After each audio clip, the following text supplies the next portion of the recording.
जय Jagannath. PKb Odia tips channel को आपन को स्वागत। सनातन हिंदू धर्म रे पूजार विशेष गुरुत्व रही, किंतु पूजा करने समय लोक माने पूजा किपरि करा जिबा उचित ताहा उपरे ध्यान दियंती नाही। एही कारणरू सेमाने पूजार संपूर्ण लाभ पाई पारि नथांती। जानतर हेउ बा अजाणतरे लोक माने पूजा करने समय रे अनेक भूल करती, जेउंथिपाई सेमानकु पूजार फल मिले नाही और पूजा असंपूर्ण रही जाई थाए। जदि आपण भूल नीति नियम सहित पूजा करती तेबे एहा दुर्भाग्यर कारण मध्य होई पारे। तेणु पूजा करने समय यार नियम गुड़ी ध्यान में रखा उचित। आसंतु आज आम यही भिडियो रे पूजा पाई किछिटा जरूरी कथा को जानी नेबा। घरे भगवान को पूजा करुथिबा व्यक्तिर मुह पूर्व दिग को हेले बहुत शुभ होइथाए।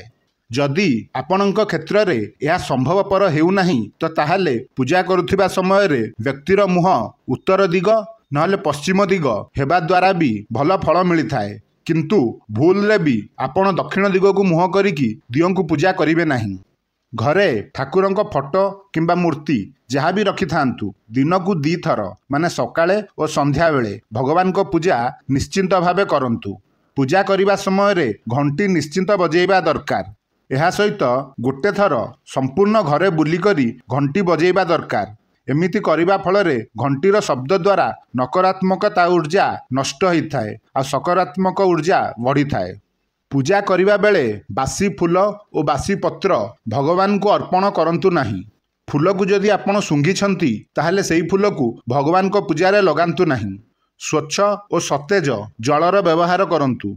एही कथा ध्यान रे रखंतु जे तुलसी पत्र और गंगा जल केबे भी बासी बोली मानिबा कथा नुहे।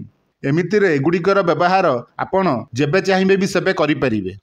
घरे भगवान को पूजा मंदिर बा ठाकुर घर एभली जगार करने कथा दरकार जेउठारे दिन भितरे जेउ समय रे हेले भी सूर्यंक किरण जेमिति निश्चिंत भावे पड़ुथिबो। जेउ घर को सूर्यंक किरण और बाहर पवन आसी थाए सेही भलिया घरर वास्तुदोष स्वतः भावे शांत हो जाइए।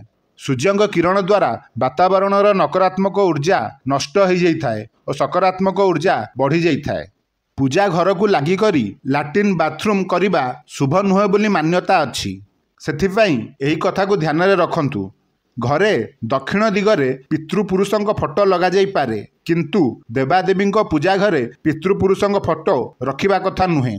प्रतिदिन राति रे सोइबा पूर्वरु निज पूजा घरर मंदिर को परदा द्वारा घोड़ाई दियंतु। जेमिति आमे सोइबा बेले कोनोसी प्रकारर बाधा पसंद करि नथाउ, ठीक सही परि भाबे मंदिर रे परदा पकई देबा भी दरकार, जहा द्वारा भगवान को विश्राम रे जेमिति कोनोसी प्रकारर बाधा न उपजी पारिबो। आपण माने पूजा करिबा समय रे एही कथा गुडी को ध्यान रे निश्चिंत भावे रखंतु।